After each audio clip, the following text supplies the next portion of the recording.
Bom, continuando então aqui na terceira parte dessa série, a gente vai falar agora sobre como é que de fato calcula o momento de inércia para um corpo rígido, né?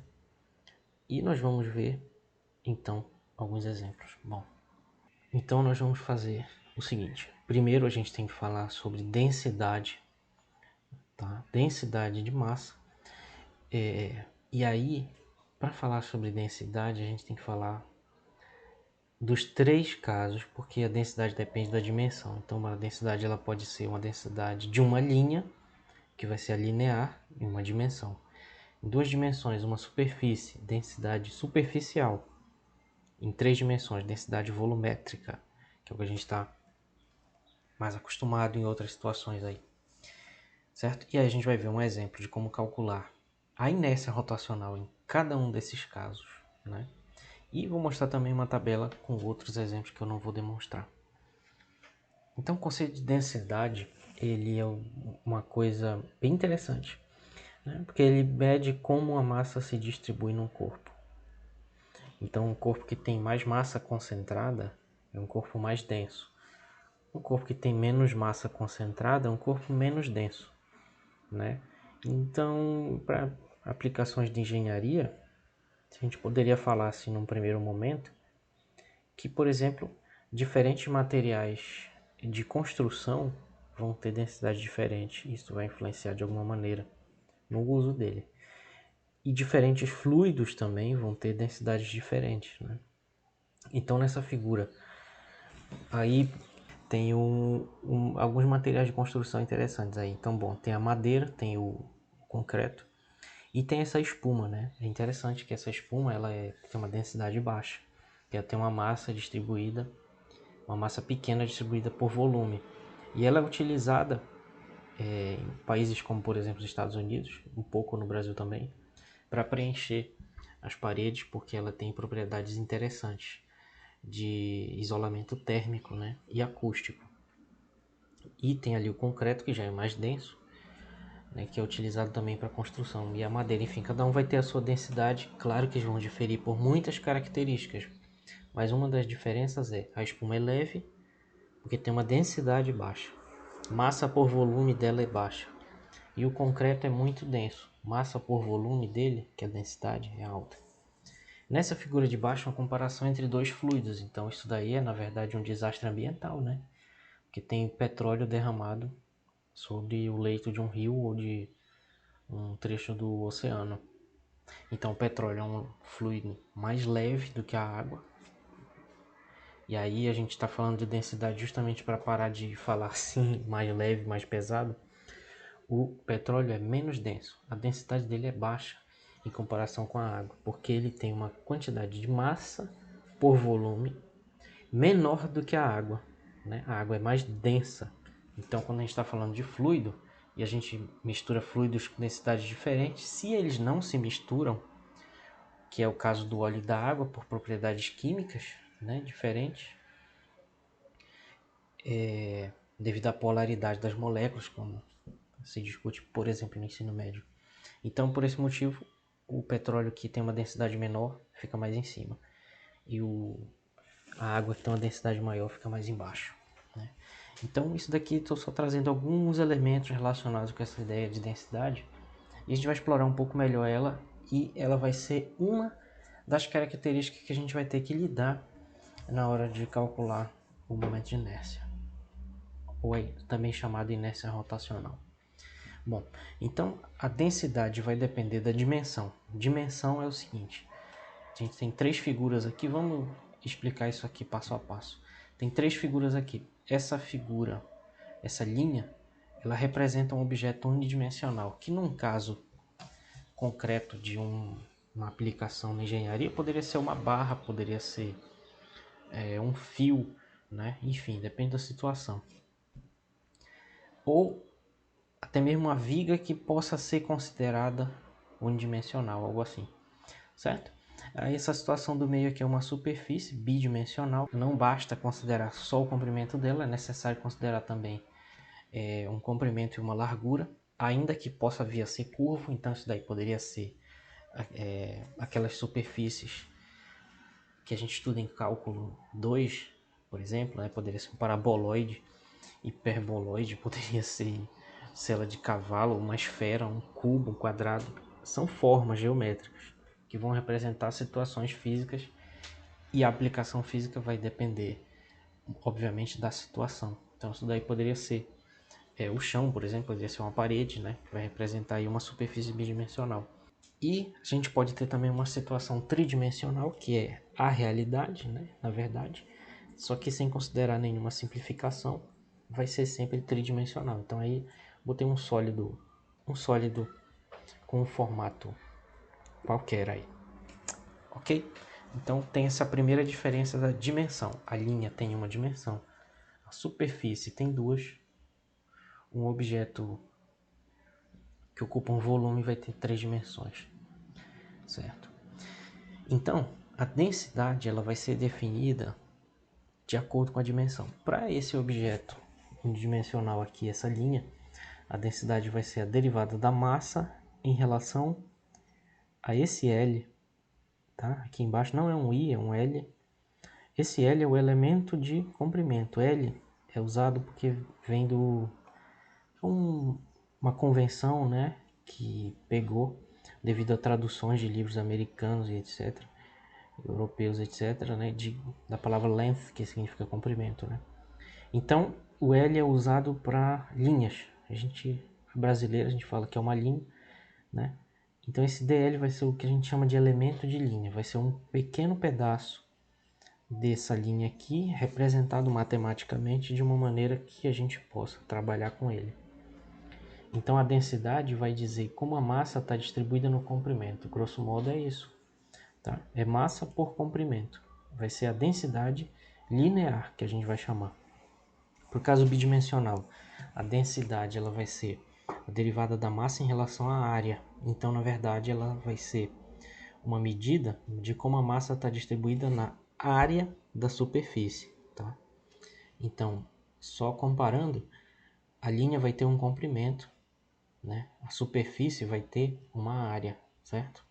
E a densidade vai dizer, então, como é que essa massa está distribuída nessa área.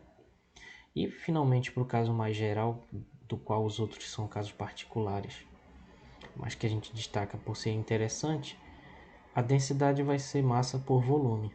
Então ela vai ser, de uma maneira matematicamente mais precisa, vai ser a derivada da massa em relação ao volume, certo?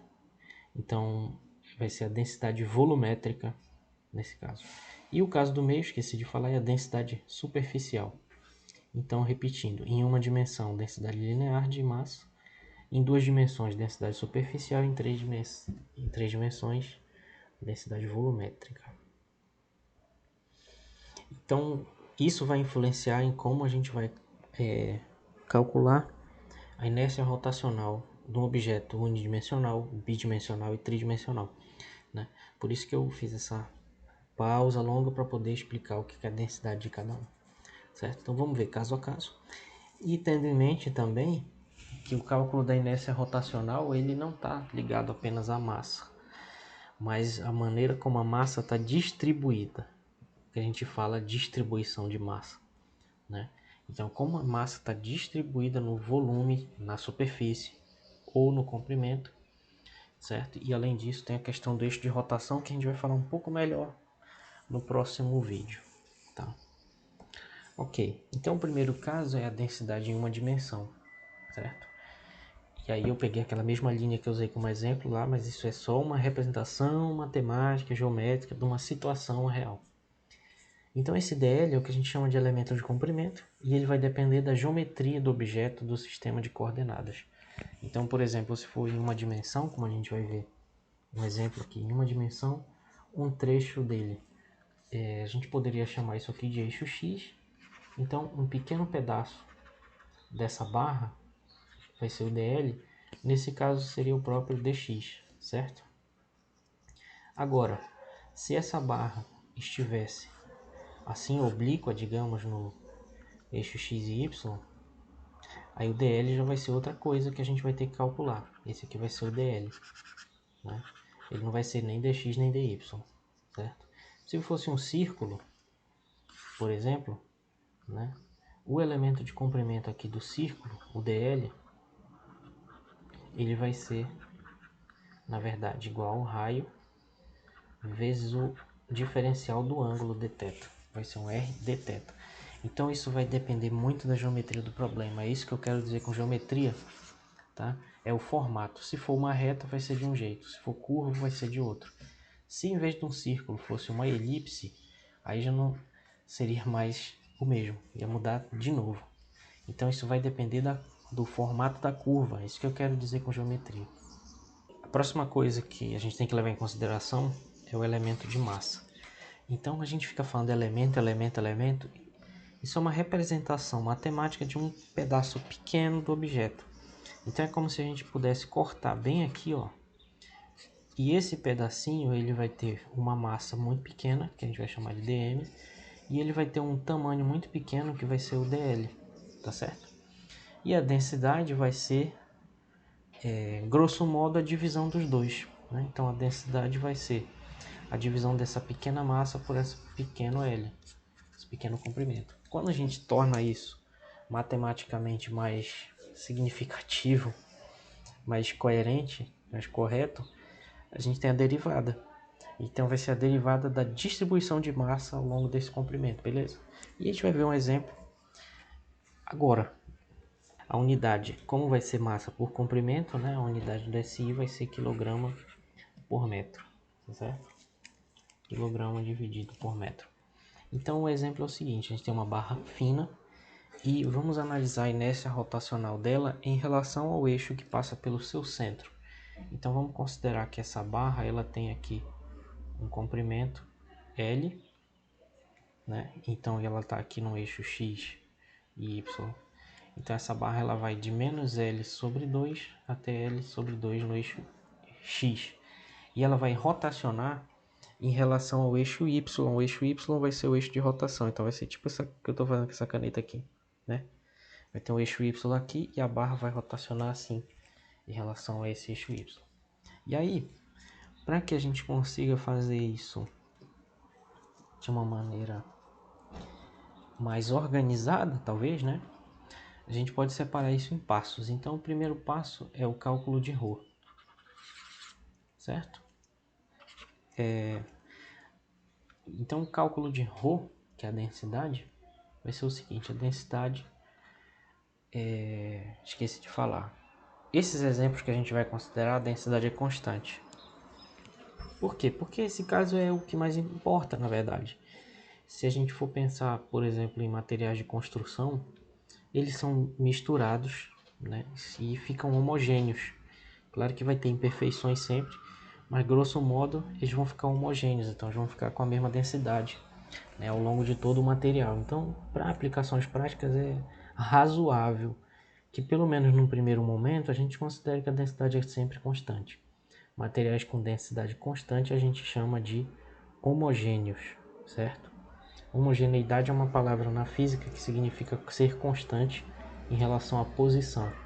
Então, como a densidade vai ser a mesma em todos os pontos, em todas as posições do objeto, a gente fala que ele é homogêneo. Então, a densidade vai ser massa por comprimento, mas como ela é constante, e simplesmente apenas pelo fato dela ser constante, a gente pode dizer que isso vai ser a massa total dividido pelo comprimento total, né? Então, aqui eu estou falando que M é a massa total e L é o comprimento total, tá? Então aqui não tem muito cálculo para fazer, porque a gente supõe que numa situação real a gente vai pesar para medir a massa e vai usar, sei lá, uma fita métrica para medir o comprimento. Então não tem muito o que fazer nesse primeiro passo, a densidade vai ser essa. O segundo passo, identificar dl e os limites de integração. Então aqui a gente está vendo que essa barra que está aqui no eixo X, né? Acabei de falar, ela está no eixo X, então um elemento de comprimento dela, ou seja, um trecho dela aqui, um dl, vai corresponder na verdade ao próprio dx, tá? Então o elemento de comprimento dela, dl, vai ser igual a dx. Esses processos aqui, eles aparecem também no estudo de eletromagnetismo para distribuições de carga, né, e distribuições de corrente em fios também vai aparecer esse tipo de cálculo. Então é bem semelhante. Esses métodos que eu estou falando aqui podem ser aplicados lá com as devidas adaptações, tendo em mente que lá se trata de uma densidade de carga, né, e não de massa. Bom, e os limites de integração, o que vai acontecer? A gente definiu a inércia rotacional como uma integral, não é uma primitiva. O que acontece é que na física a gente tem esse vício de não escrever nunca o limite de integração quando vai definir as coisas, só quando vai calcular, né? Porque justamente por causa desse negócio que pode ser uma dimensão, duas ou três, pode ser de um jeito de outro. Então a gente nem bota, só quando for calcular. Então agora a gente vai calcular, precisa do limite de integração. Nesse caso, como a gente vai integrar em x, porque a gente identificou que o dl é o dx, né? Esses limites de integração eles vão ser os seguintes. Vai ser de menos L sobre 2 até L sobre 2. Então a gente já identificou ρ, já identificou dl, já identificou os limites de integração. Agora falta dizer quem é o R. Tá? Esse R, ele é a distância, tá? Olha só. R é a distância entre o elemento de massa e o eixo de rotação. Então, se o elemento de massa é esse pedacinho aqui nesse caso dessa barra, ele vai estar a uma distância r aqui do eixo de rotação, né? Então, o que vai ser o r se não a própria posição x, já que está aqui sobre o eixo x? Então, esse r é o próprio x, tá? Então, para identificar esse r, no terceiro passo, o r é o próprio x, beleza? E aí vem o quarto passo, que é o cálculo de I. Nesse quarto passo a gente vai usar, obviamente, esses três anteriores. Então, finalmente, a gente pode lembrar o seguinte, que a inércia rotacional ou momento de inércia é a integral de r ao quadrado dm, né? Só que aí a gente lembra o seguinte, como ρ é dm sobre dl, dm vai ser, na verdade, ρ dl. Então, por isso que a gente fez o passo 1 e o passo 2. Lá no passo 1 a gente viu que esse ρ é a massa total dividido pelo comprimento total. No passo 2 a gente viu que o dl é o próprio dx. Então, a gente consegue aqui identificar que o elemento de massa dm que vai entrar aqui na integral vai ser, na verdade, esse. Tá certo? E no passo 3 a gente viu, né, isso aqui. Então, finalmente, a gente pode partir para o cálculo de I. O I, a inércia rotacional, vai ser a integral. Vimos que os limites de integração vão ser menos L sobre 2 até L sobre 2, do R ao quadrado, que vai ser x ao quadrado, vezes o dm, que nós acabamos de ver que vai ser m sobre L dx. E aí tem que perceber que o m e o L são constantes, podem sair da integral. Então vai ficar uma integral de menos L sobre 2 até L sobre 2 de x ao quadrado dx. E isso é uma integral definida de uma função polinomial. Então, a primitiva de x ao quadrado é x ao cubo sobre 3, ignorando o limite de integração por ser uma integral definida. E a gente vai calcular isso de menos L sobre 2 até L sobre 2. Esse 3 ele pode sair daqui porque ele está nos dois termos, né? Então vai ficar m sobre 3L vezes x ao cubo. Então fica L sobre 2 ao cubo menos L sobre 2 ao cubo. Lembrando que esse sinal de menos bem aqui, ele vem do teorema fundamental do cálculo, né? E esse outro menos aqui, ele vem desse limite de integração aqui embaixo. Então, como expoente é ímpar, isso não vai se anular, vai ficar na verdade m sobre 3L vezes L ao cubo sobre 8. Vai ter esse menos daqui, esse menos ao cubo vai dar menos, então vai ficar mais L ao cubo sobre 8, somando os dois. Somando os dois dá L ao cubo sobre 4. E simplificando, fica desse jeito aqui. Né? Cancela esse 2 aqui, fica 4 embaixo. Então vai ficar m sobre 3L vezes L ao cubo sobre 4. Simplificando, bem aqui cancela esse L com esse L ao cubo, vai ficar L ao quadrado. Então vai ficar na verdade 1 sobre 12 m vezes L ao quadrado. Então essa vai ser a inércia rotacional da barra ao longo do eixo que passa pelo centro, certo?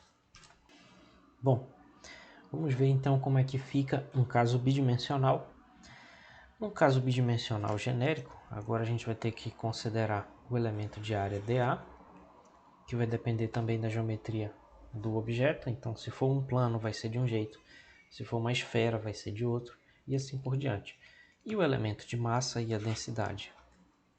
A densidade agora vai ser chamada de densidade superficial, justamente porque ela diz como a massa dm está distribuída numa superfície de uma área dA, né? Por esse motivo, como a massa tem unidade de quilograma e a área tem unidade de metro ao quadrado, a unidade da densidade superficial no SI é quilograma dividido por metro ao quadrado. Vejamos então um exemplo, que é o exemplo do disco em relação ao eixo que passa pelo centro. Essa figura ela tem que ser interpretada da seguinte maneira. Vamos imaginar que você tem um disco aqui e a gente está olhando de cima, certo? Então aqui no disco vai ter um eixo X horizontal, um eixo Y vertical, mas vai ter também um eixo Z que está apontando aqui para cima, e o que nós estamos fazendo é olhando essa situação de cima, aqui nesse slide, né? Nesse slide aí. Então a gente está vendo a situação de cima, e o eixo Z é como se estivesse saindo da tela, certo? Muito bem. Vamos então ao cálculo. Como é que a gente faz? O primeiro passo aqui, que é o cálculo de ρ. A gente tem que usar as informações que são dadas. Eu não dei as informações aqui, mas eu vou falar agora. Então esse disco ele tem um certo raio que é conhecido e que vale R, certo? Esse é o raio do disco e ele tem uma massa M.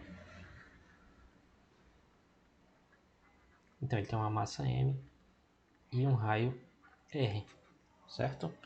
Essas são as únicas informações que a gente tem do disco e é tudo que a gente precisa. Por quê?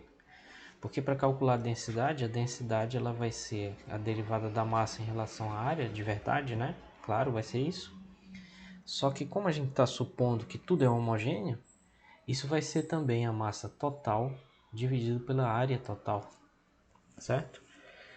E a massa total é um dado do problema, então a gente não precisa reescrever isso em termos de nada. Porém, a área ela deve ser expressa em termos das informações que a gente tem. Como a gente sabe que é um disco e o disco tem um raio R, então a área vai ser a área do disco de raio R, que é π vezes esse raio R ao quadrado. Então notem aqui a importância de ter esses passos. No primeiro exemplo, talvez nem não pareceu tanto. Nesse segundo, acho que fica mais claro. Depois, identificar dA e os limites de integração, segundo passo. Então, nesse caso, o dA ele é o elemento de área do disco, que é uma coisa muito bem conhecida, que dá para calcular lá em cálculo 2, né? Deixa só eu explicar aqui, escrever. Esse é o elemento de área do disco. Como ele é o elemento de área do disco, ele tem uma fórmula que já é conhecida e que pode ser calculada, para quem tem curiosidade no cálculo, através do teorema de mudança de variável na integral dupla, certo? que ele vai ser igual ao módulo determinante da matriz jacobiana, que dá a mudança de variável de coordenadas cartesianas para coordenadas polares.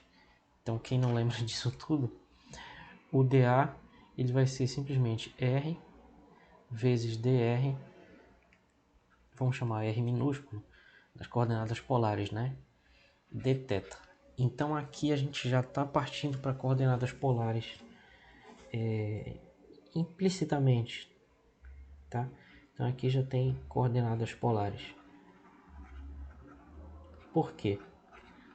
Porque faz muito mais sentido usar coordenadas polares para calcular algo relacionado a um disco, né? Porque aí o raio vai variar de 0 a r e o ângulo varia de 0 até 2π. Imagina dizer de quanto até quanto varia o x e o y, aí é um pouquinho mais complicado, né? A integração fica um pouco mais complicada, não fica impossível, só que é desse jeito, fica bem mais fácil, tá? O passo 3 é identificar o raio. A gente não tem o que fazer nesse passo 3 porque o r, que é a distância, notem a situação física acontecendo aí para a gente não se confundir.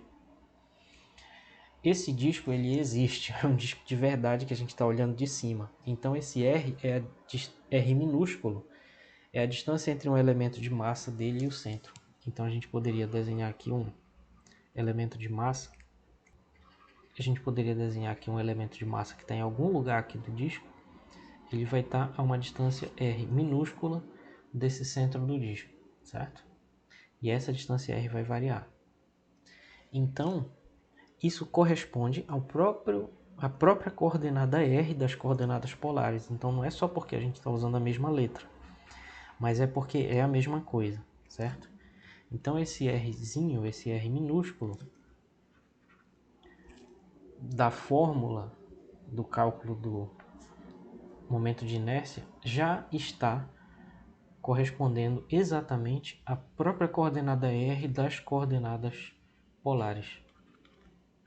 Por esse motivo, não tem o que fazer nesse passo 3, a gente pode ir direto para o passo 4, que é o cálculo do momento de inércia. Apenas esqueci de falar que aqui no passo 2 os limites de integração vão ser os seguintes. Como a gente está em coordenadas polares, o raio ele vai variar de 0 até o raio da esfera R, e o ângulo θ vai variar de 0 até 2π. Se fosse meio disco, tipo isso aqui, se fosse meio disco assim, o θ ele ia variar de 0 até π, né? E assim por diante a gente pode adaptar para situações diferentes. Então nesse passo 4, a gente vai para o cálculo do momento de inércia.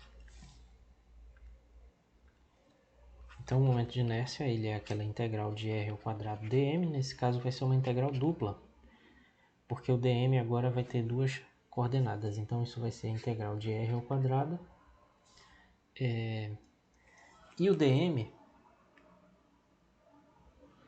ele vai ser, como a gente viu, né, que a densidade é massa por área,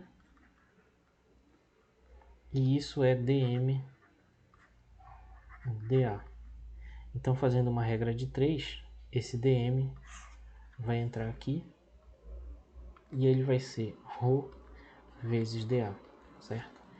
E substituindo esse ρ, que é m πr sobre πr ao quadrado, isso vai dar a integral de r ao quadrado vezes m sobre π, r maiúsculo ao quadrado, a gente tem que diferenciar porque são coisas diferentes, vezes dA. Essa densidade é constante, pode sair da integral, então fica assim. Integral de r ao quadrado dA. Agora a gente substitui o elemento de área. O elemento de área eu escrevi errado. Aqui era r minúsculo, porque esse r é variável, não é o raio do disco. Então aqui fica r ao quadrado vezes r dr dθ. Então vai ficar assim. Então vamos fazer isso agora. Colocar os limites de integração. Bom, a integral em r, como não tem nenhum acoplamento aqui entre essas variáveis, a gente pode separar usando o tal do teorema de Fubini lá do cálculo, né? Então aqui a gente pode colocar uma integral em r, que vai ficar r ao cubo dr Como nós vimos, o raio R varia de 0 até o raio do disco, que é R maiúsculo, vezes a integral de 0 até 2π desse dθ, que ficou aí. Então, essa segunda integral é mais fácil de calcular, ela vai dar 2π, simplesmente, né? Então, a gente já coloca ela lá na frente, vai ficar m sobre π r maiúsculo ao quadrado vezes 2π, já dá uma simplificada bem aqui. Esse π corta com esse π. E aí a gente continua, então vai ficar essa integral de r ao cubo, que é igual a r à quarta sobre 4, variando de 0 a r, 2m sobre r ao quadrado, e restou essa integral que é 1/4 vezes r à quarta, vai ficar r à quarta, 0 à quarta. Ok? Então aqui também já dá uma simplificada. Esse 2 cancela com esse 4, sobra 2 aqui. Então vai ficar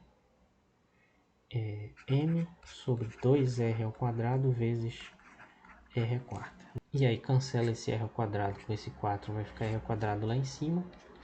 Então a inércia rotacional vai dar meio de m r ao quadrado. E essa é então a inércia rotacional do disco em relação a um eixo que passa pelo seu centro. Bom, para um caso tridimensional, como acho que você já está pegando o jeito aí, a ideia é a seguinte: é que agora, em vez de um elemento de área, vai ter um elemento de volume, que vai fazer com que, em vez de uma integral, na verdade a gente tenha uma integral tripla, uma integral de volume, como a gente fala, né? E vai ter um elemento de massa e uma densidade que agora não vai ser mais linear. Então deixa só eu corrigir aí. Bom, então agora a densidade ela vai ser massa por volume, né? Que vai ter uma unidade de quilograma no SI dividido por metro ao cubo, que é a unidade de volume no SI. Então a unidade no sistema internacional da densidade vai ser quilograma por metro ao cubo. Vamos aplicar então esses 4 passos que a gente tem aplicado para esse exemplo aqui, que é um cilindro, né, anular. Que é isso? É um cilindro que é oco, mas não é completamente oco, né? Ele tem uma camada grossa, que a gente não pode desprezar essa grossura, essa espessura, melhor dizendo, né? Essa distância daqui para cá, a gente não vai desprezar essa distância aqui, certo? Então vai ser um sólido, vai ser um corpo rígido finalmente, né? Tridimensional. E aí a gente pode identificar a sua densidade, o seu elemento de volume, o limite de integração, o R, e calcular a inércia. Bom, esse aqui vai dar um pouquinho mais de trabalho, então vamos dizer que tem um passo zero aqui, que é primeiro calcular o volume desse sólido aí. Então esse volume ele vai ser igual ao volume do cilindro mais externo menos o volume do cilindro mais interno. Quais são as informações que a gente tem aqui?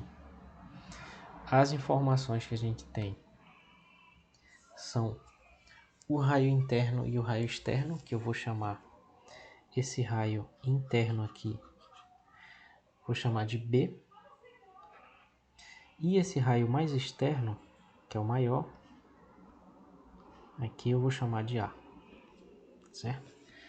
E a altura não vai aparecer no resultado do momento de inércia, porque ela vai se cancelar lá no meio dos cálculos.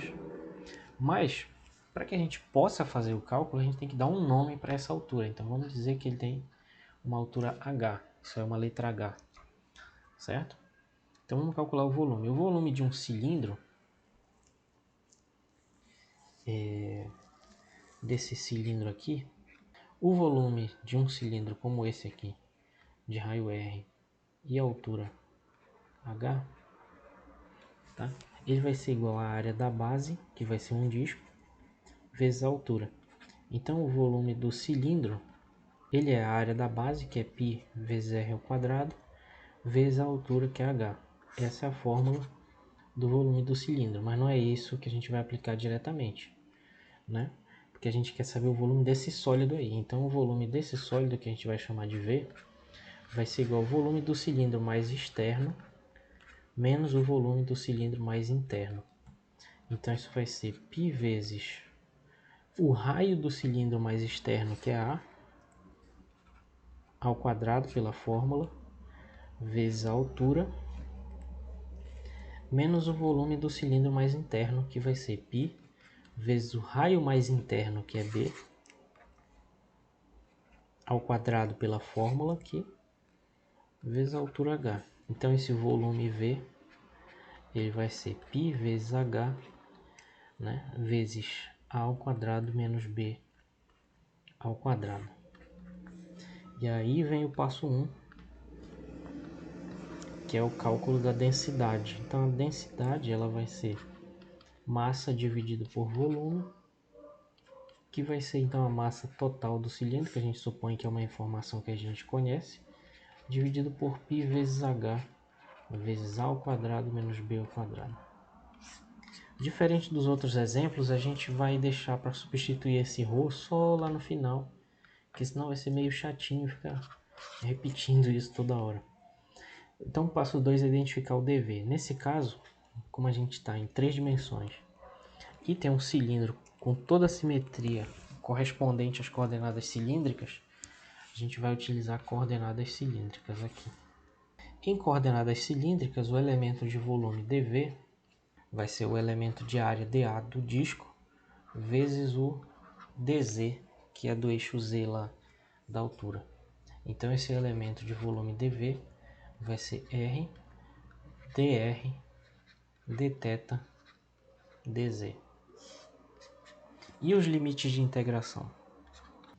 Os limites de integração vão ser, para o R minúsculo, ele vai variar do raio menor para o raio maior, porque a gente tem que se lembrar sempre da situação física que a gente está lidando. Então o R ele vai variar daqui, opa, não dá para enxergar nada. O R, né, é essa distância radial, ele vai variar do raio mais interno, que é B, para o raio mais externo, que é A. Então o R vai variar nessa região aqui, de B até A, certo? Então os limites de integração serão os seguintes: o R vai variar de B até A, o θ vai variar de 0 até 2π, porque ele é o ângulo das coordenadas cilíndricas, que vai varrer o cilindro inteiro. O Z vai variar, aí a gente tem que colocar o eixo Z aqui, né? Como já está, ele vai variar lá embaixo, Z igual a 0, até lá em cima, Z igual a altura H. Então o Z vai variar de 0 até H. Ok? E o terceiro passo também, de novo, não vai ter o que fazer, porque nesse caso, essa distância R das coordenadas cilíndricas é já uma distância que vai aqui do centro até a borda, paralelo ao plano XY que está embaixo. Então, esse R que mede lá a distância do elemento de massa até o eixo de rotação para o cálculo do momento de inércia, ele já corresponde à coordenada radial, né, das coordenadas cilíndricas. Então R, na verdade, ele já é o que deveria ser, digamos assim, né? Já é ok, já está ok, digamos assim, tá? Se fosse uma esfera, não estaria. Aí tem que fazer uma outra geometriazinha para pensar melhor nisso. E o quarto passo, finalmente, que é o cálculo do momento de inércia. Então esse momento de inércia ele vai ser a integral de ρ, melhor dizendo, de r ao quadrado vezes dm. Como nós vimos antes, essa densidade ρ ela é dm sobre dv, porque a gente está num caso tridimensional. Fazendo uma regrinha de 3, dm é igual a ρ dv. Substituindo isso no cálculo da inércia rotacional, ela vai ficar então igual a integral de r ao quadrado vezes ρ dv. Rho é constante, pode sair da integral, então fica a integral de r ao quadrado dv. Aí aqui a gente substitui o r, que já é o r que deveria ser, não precisa substituir. E substitui o dv, que é igual a r dr dθ dz. Tá? Aí aqui a gente percebe que na verdade é uma integral tripla, que tem três variáveis de integração aí, três diferenciais, melhor dizendo, né? Então isso vai ficar ρ vezes uma integral de r ao cubo dr vezes uma integral de dθ e uma integral de dz. Aí aqui a gente substitui os limites de integração que a gente encontrou, né? Esses aqui. Então o rzinho ele vai ficar integrado de b até a, o θ de 0 a 2π e z de 0 até h. Então são três integrais que a gente tem que fazer e multiplicar os resultados. Essa do r ao cubo vai ficar r à quarta sobre 4, variando de b até a. O segundo caso vai dar 2π e o terceiro vai dar h. Então isso vai dar ρ sobre 4, né?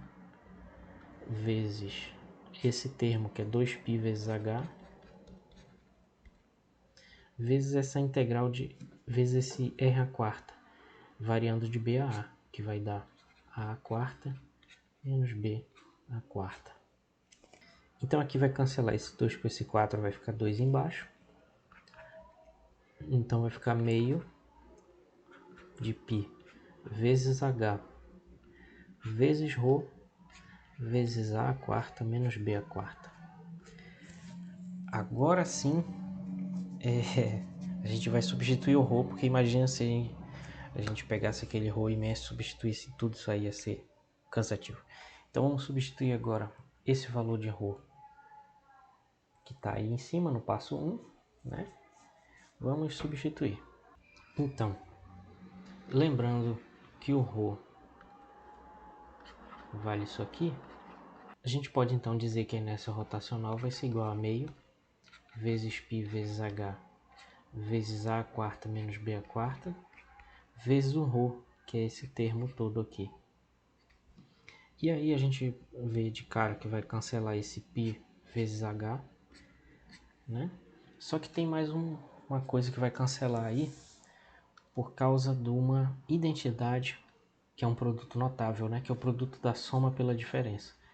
Então vai ter aqui um pequeno produto notável ainda para deixar tudo mais divertido, que é o seguinte, que o produto da soma pela diferença de dois termos. Se a gente calcular a quadrado menos b ao quadrado, que é a diferença, né, pela soma, isso vai dar o quadrado do primeiro, que é a ao quadrado, só que ele já é a ao quadrado. Isso ao quadrado fica a à quarta. E pela fórmula do produto notável, menos o quadrado do segundo. Então é menos b ao quadrado. Então é b à quarta. Tá? Então a gente pode reescrever esse termo aqui como sendo esse produto, né? E aí simplificar ainda mais o resultado. Então vai ficar meio vezes este produto, reescrevendo esta diferença, vezes a massa dividido por esta diferença aqui. E aí cancela esse com esse. E a inércia rotacional desse disco anular vai ser então meio da massa vezes a ao quadrado, que é o raio maior, somado, olha só que curioso, com o raio menor, que é b.